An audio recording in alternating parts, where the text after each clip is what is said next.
প্রতিযোগিতার প্রথম দিনেই বাজিমাত করলো বানি। হ্যাঁ বন্ধুরা, এমনটা দেখা যাবে। তাই সম্পূর্ণ জানতে ভিডিওটিতে লাইক দিয়ে চ্যানেলটি সাবস্ক্রাইব করে দেখতে থাকুন।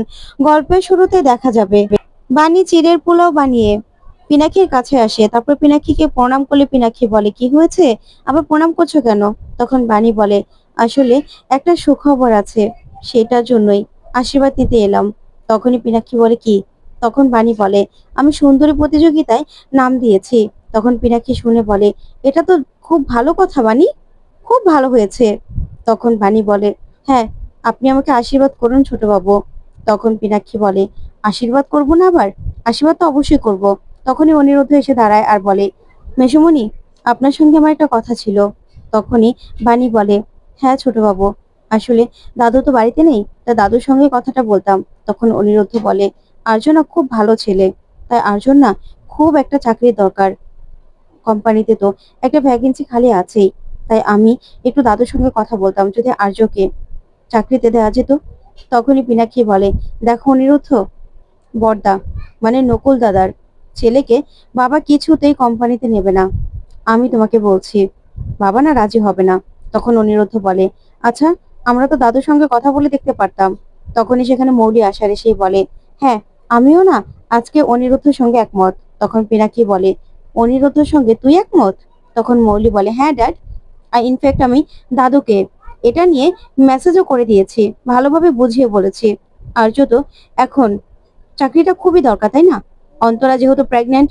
তখনই বাণী বলে, মৌলি, তুমি বলছো এসব কথা? তখন মৌলি বলে, হ্যাঁ, আমি বলছি, শোনো বাণী, আমি তো সবার সব সময় ভালোই চাই, আর আমাদের পরিবারের কথাই তো আমি ভাবি, তাই না?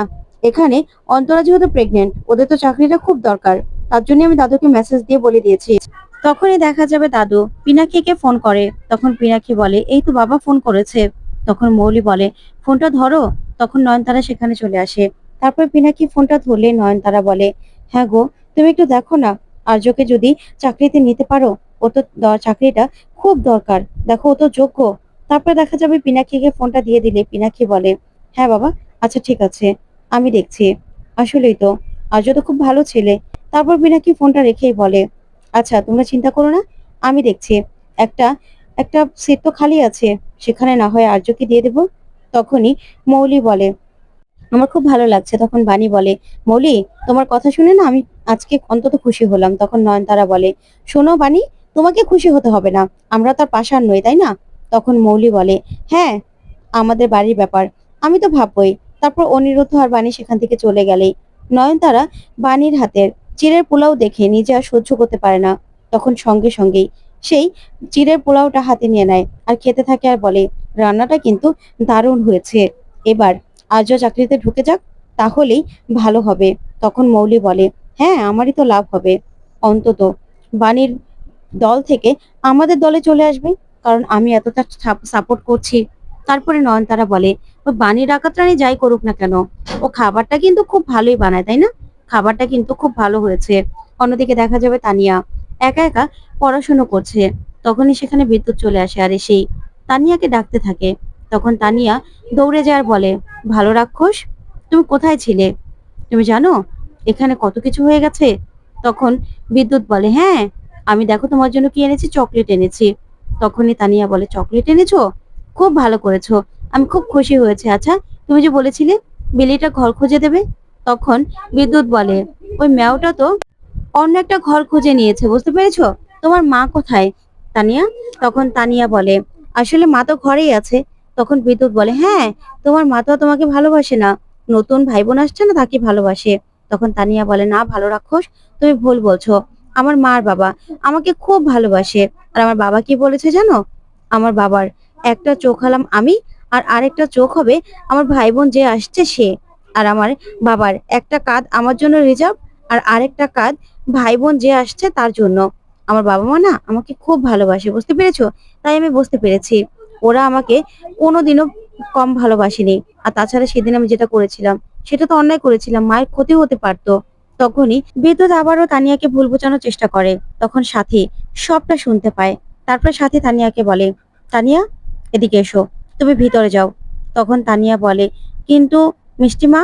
তখন সাথী বলে, তোমাকে বললাম না ভিতরে যাও, তুমি আমার কথা শোনো। আর তোমাকে আমি বলছি এই লোকটার না কোনো কথা আজকে থেকে তুমি আর শুনবে না, ও কোনো কথা বিশ্বাস করবে না। এই বলেই তানিয়াকে সেখান থেকে চলে যেতে বললেই তানিয়া চলে যায়। তারপরে সাথী পচা ডিমগুলো বিদ্যুতের শরীরে মাখতে থাকে। তখন ছুঁড়ে মারলেই বিদ্যুতের সারা শরীর পচা ডিমের গন্ধে ভরে যায়। তখন বিদ্যুৎ বলে, এসব আপনি কি করছেন মাসিমা? তখনই সাথী বলে, শোনো বিদ্যুৎ, এই ডিমগুলো না পচে গেছে, তাই আমি ভেবেছিলাম ডিমগুলো ফেলে দেব, কিন্তু এখন তো জায়গা পেয়ে গেছি, ঠিক না? ডিমগুলো একদম ঠিক জায়গায় যাচ্ছে। তখন বিদ্যুৎ বলে, কি করছেন এগুলো? তখন সাথী বারবার করে পচা ডিম ছুটতে থাকে বিদ্যুৎকে। তখনই সেখানে শ্যামলী চলে আসে, আর সে বলে, এসব কি করছেন? এত দুর্গন্ধ পচা ডিমগুলো আমার ছেলের উপর কেন ছুটছেন? তখনই সাথী বলে, যার যেমন কর্ম সে তেমনই ফল পাচ্ছে, একদম ঠিক হয়েছে। তখন শ্যামলী বলে, দেখুন বেয়ান, এরকম কেন করছেন? আমার ছেলেটা এখন ভালো হয়ে গেছে, আপনি বিশ্বাস কেন করছেন না বলুন তো? আমার ছেলেটা একটু না হয় তানিয়ার সঙ্গে দেখা করতে এসেছে, সেজন্য এরকম করবেন? তখন সাথী বলে, শুনুন বিয়ান, আপনি আমাকে ভুল বোঝাতে পারেন, কিন্তু আপনার ছেলে এইভাবে যা করছে সেটা না ওকে আমি আর করতে দেব না, ওকে যেন এখানে আমি আর না দেখি। তখনই শ্যামলী বলে, কেন? আমার ছেলে ওর মেয়েকে দেখতে এসেছে, আসবে না? তখন সাথী বলে, শুনুন, আপনার ছেলের ভালো উদ্দেশ্য না খারাপ উদ্দেশ্য সেটা আমি জানি, আর আপনার ছেলের আসল উদ্দেশ্যটা আমি ধরে ফেলেছি। আপনার ছেলে যেন কোনোদিনও আর এই বাড়িতে পা না রাখে, আর ও এইভাবে এসে বাচ্চাদেরকে ফুসলাবে সেটা তো হবে না। তখন শ্যামলী বলে, ওর বাচ্চাকে ও কেন ফুসলাবে? তখন সাথী বলে, আমি যেটা সেদিন হয়েছে সেটা আর কোনো রকম পুনরাবৃত্তি হতে চাই না, বুঝতে পেরেছেন? সেদিন যেটা ঘটেছিল সেটা কিন্তু খুব খারাপ ঘটেছিল। তখন শ্যামলী আর বিদ্যুৎকে সাবধান করে দেয়। ওইদিকে বাণী, মৌলি সহ সবাই মিলে প্রতিযোগিতায়। তখন প্রতিযোগিতা শুরু হয়ে যায়। এদিকে প্রথম রাউন্ড, সেখানে সবার এক এক করে নাম ডাকতে থাকে। সেখানে বসে আছে আর্য, অনিরুদ্ধ, তারপরে তানিয়া। সবাই তো ভীষণ খুশি। ওইদিকে আর্য বলে, যাক, অন্তত এবার একটু শান্তি পাবো। তখন অনিরুদ্ধ বলে, হ্যাঁ আর্য, দেখো, ভালোই আয়োজন করেছে। তখনই তানিয়া তো ভীষণ খুশি। এদিকে প্রথমেই মৌলিকে ডেকে নেয়। তখন মৌলি পার্টিসিপেট হিসেবে দাঁড়িয়ে পড়ে। তারপরে কুয়াশাকে ডাকলেই ওইদিকে অনিরুদ্ধ আর আর্য অবাক হয়ে যায়। তখন আর্য বলে, কুয়াশা এখানেও? তখন অনিরুদ্ধ বলে, সেটাই তো দেখছি, এখানেও কুয়াশা পার্টিসিপেট করেছে। তারপর এক এক করে সবার নাম ডাকতে থাকে। এদিকে বাণীর নাম ডাকে। তখন তো তানিয়া আর অনিরুদ্ধ দুজনেই ভীষণ খুশি হয়ে যায়। তখন বাণী সেখানে খুব সুন্দরভাবে এসে দাঁড়ায়। তারপরে অনিরুদ্ধ বাণীকে শিখিয়ে দেয় হাত জোর করে সামনে আসতে। তখন আসলেই তারপরে আসে অন্তরা। অন্তরাকে দেখে হতো আর্য ভীষণ খুশি হয়ে যায়। ওইদিকে বাণী অনিরুদ্ধ আর তানিয়ার দিকে তাকায়। তখন ওরা দুজনেই অল দ্য বেস্ট বলে। এদিকে জাজেসদের ডাকা হয়। ৩ জন জাজেস সেখানে এসে দাঁড়ায়। আর তখন ওনাদের মধ্যে একজনকে দেখে অনিরুদ্ধ চিনে ফেলে। তারপরে দেখা যাবে অনিরুদ্ধ তার সঙ্গে কথা বলতে আসে, আর এসে বলে, স্যার, আপনার কথা আমি অনেক শুনেছি, অনেক ভালো আপনি একজন মানুষ, আপনার কথা তো পত্রিকা অনেক দেখেছি। তখন সেই লোকটাও বলে, হ্যাঁ, তুমি তো ইয়াং বিজনেসম্যানদের মধ্যে একজন নক্ষত্র, তোমার নামও আমি অনেকবার পত্রিকায় দেখেছি। তখনই অনিরুদ্ধ বলে, আসলে আমাদের হোটেল বিজনেসটা, আমরা চাই মানুষদের সেবা দিতে। আপনার আপনাকে নেমন্ত্রণ রইল, আপনি আসবেন, আমরা কথা বলবো। তখনই সেই লোকটা বলে, শোনো, নিজের প্রতিদ্বন্দ্বীকে কখনো নিজের বন্ধু ভাববে না। তখন এই কথা শুনে অনিরুদ্ধ অবাক হয়। তখন লোকটা বলে, আরে আমি তো জোক করলাম, ভয় পেয়ে গেলে নাকি? তখন অনিরুদ্ধ বলে, না না স্যার, এখানে আপনার কোনো রকম কোনো দরকার হলে অবশ্যই আমাকে বলবেন, আমি আপনার সব রকম হেল্প করব, আপনার সেবা করার জন্য আমি প্রস্তুত থাকবো। তখন লোকটা মনে মনে ভাবে, অনিরুদ্ধ, আমি আমার ব্যবসায়ে কোনো রাইভেল পছন্দ করি না, তাই তোমরা হলে আমার ব্যবসায়ের জন্য সব থেকে বড় প্রতিদ্বন্দ্বী। তোমাদের শেষ করার জন্যই তো আমি এখানে এসেছি। তখন সেই লোকটা বলে, না না, আমি বাংলোতে আছি, তুমি আসবে, কখনো বিজনেস নিয়ে কথা বলা হবে, ঠিক আছে? এই বলে উনি সেখান থেকে চলে যায়। ওইদিকে জুই বাণীকে গিয়ে বলে, আমি জুই, আপনার সব রকম কাজের জন্য আমি আছি। তখন বাণী বলে, সেদিন তো আপনাকে দেখেছিলাম, তাই না? আপনি ওই যে বিয়ে করতে চান খুব। তখন জুই বলে, হ্যাঁ, আমি তো প্রতি সপ্তাহে অনেকগুলো টাকা নষ্ট করি এই বিয়ে করতে চাওয়া নিয়ে, জানেন তো? তারপর বাণীকে বাণীর পোশাক আর জুতো দিয়ে দেয় সেই মেয়েটা। তারপর জুইকে কেউ ফোন করলেই জুই সেখান থেকে চলে যায়। ওইদিকে বাণী ড্রেস চেঞ্জ করতে গেলে সেখানে বান্টি চলে আসে, আর বাণী জুতোগুলো হাতে নিয়ে নেয়। তারপরেই জুতোর হিলটাকে খুলে দেয় আর বলে, এবার বাণী এই হিল পরে হাঁটতে গেলে হিলটা খুলে যাবে, তারপর সবার সামনে চিৎপটাং হয়ে পড়ে যাবে, একদম উচিত শিক্ষা হবে। এই বলেই হিলটা খুলে নিয়ে সেখানে অন্য আঠা দিয়ে লাগিয়ে দেয় বান্টি, আর বলে, এবার তো একদম দারুণ হবে। ওইদিকে জুহি দেখতে পায় একটা ফুলের তোড়া রাখা। তখন তো জুহি ফুলের তোড়াটা দেখেই ভীষণ খুশি আর বলে, আমার জন্য এই ফুলের তোড়াটা কে রেখে গেল? কিছুই তো বুঝতে পারছি না। তাহলে কি আমাকে কেউ পছন্দ করেছে? তারপর জুহি ভিতরে আসতে যাবে, ঠিক তখনই বান্টি চলে আসে। আর বান্টির সঙ্গে ধাক্কা লাগলেই জুহি জুহিকে বান্টি প্রশংসা করতে থাকে আর বলে, আপনি না ভীষণ সুন্দর। তখন জুহি বলে, কি বলছেন আপনি? আমাকে না এরকম ভাবে আর কেউ বলেনি। তখন বান্টি বলে, আমি সারা জীবন আপনাকে এরকম ভাবে বলতে চাই। তখন জুহি এই কথা শুনে মাথা ঘুরে পড়ে যেতে লাগলে বান্টি ধরে ফেলে আর বলে, শুনুন, আপনাকে না আমি একটা কথা বলছি।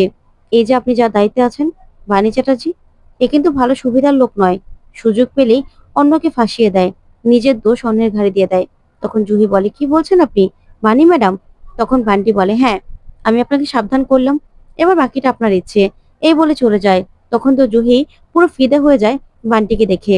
ওইদিকে বাণী রেডি হয়ে এসেই সে জুতো পরে নেয়। তারপরে বাণী ফুল কনফিডেন্সের সঙ্গে স্টেজে চলে আসে। ওইদিকে তানিয়া দেখে ভীষণ খুশি হয়ে যায় বাণীকে। তখন বাণী অনিরুদ্ধর দিকে তাকিয়ে থাকে। ওইদিকে তখন অন্তরাও রেডি হয়ে চলে আসে। এদিকে তখন নয়নতারা মোবাইলটা রেডি করে নেয় আর বলে, ওই বাণী ডাকাত রানী পড়ে যাবে, ভিডিও করতে হবে তো, দারুণ হবে। তখনই বিদ্যুৎ স্টেজে এসে বসে আর বলে, অনিরুদ্ধ বাবু, আপনাকে অনেক অনেক ধন্যবাদ। সত্যি এখানে আসতে পেরেছি, আমার খুব ভালো লাগছে। বাণীর তারপরে সবার এইভাবে প্রতিযোগিতা দেখবো। তখন অনিরুদ্ধ বলে, শোনো, একদম ভালো সাজা নাটক করবে না।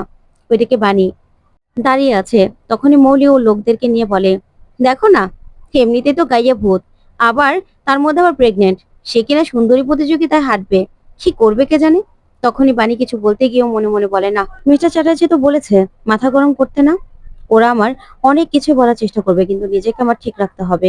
তো বন্ধুরা, কেমন লাগলো আজকের আপডেট? কমেন্ট করে জানাও। ধন্যবাদ।